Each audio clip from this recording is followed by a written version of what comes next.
Russia তাদের নতুন পারমাণবিক সাবমেরিন খাবারভস্ক আনুষ্ঠানিকভাবে উদ্বোধন করেছে। এই সাবমেরিনটি বহন করবে পানির নিচে চলা পারমাণবিক ড্রোন পোসাইডন, যাকে অনেকে ডুমসডে মিসাইল বা প্রলয়াস্ত্র বলে আখ্যা দিয়েছেন।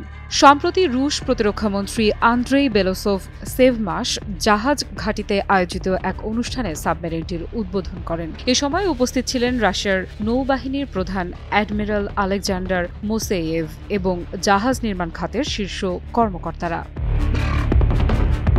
বেলোসভ বলেন, আজ আমাদের জন্য একটি গুরুত্বপূর্ণ দিন। বিখ্যাত সেভমাস থেকে ভারী পারমাণবিক ক্ষেপণাস্ত্রবাহী ক্রুজার খাবারভস্ক পানিতে নামছে। রাশিয়ার প্রতিরক্ষা মন্ত্রণালয় জানিয়েছে, সেভমাস এই সাবমেরিনটি তৈরি করেছে আধুনিক পানির নিচের অস্ত্র ও রোবোটিক সিস্টেম বহনের উপযোগী করে। এটি ডিজাইন করেছে রুবিন নামের মেরিন ইঞ্জিনিয়ারিং ডিজাইন ব্যুরো।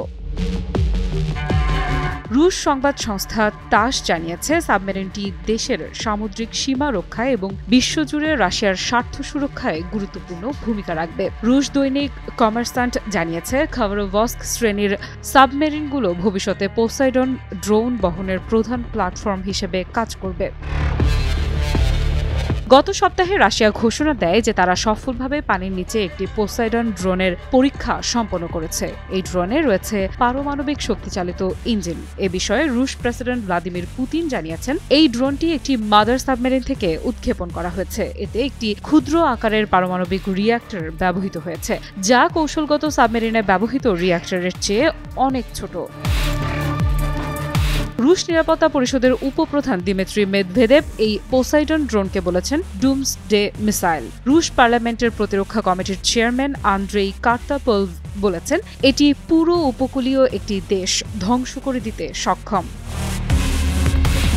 তবে রাশিয়ার বাইরে অনেক বিশেষজ্ঞ এই ড্রোনের সক্ষমতা ও দূরত্ব নিয়ে সন্দেহ প্রকাশ করেছেন। তাদের মতে রাশিয়ার দাবি অনেকটা অতিরঞ্জিত হতে পারে। তবুও ক্রেমলিনের বিবৃতি ও রুশ সংবাদ মাধ্যমগুলোর প্রতিবেদনে স্পষ্ট, মস্কো এই অস্ত্রকে তাদের নৌবাহিনীর কৌশলগত শক্তি বৃদ্ধির বড় পদক্ষেপ হিসেবে দেখছে।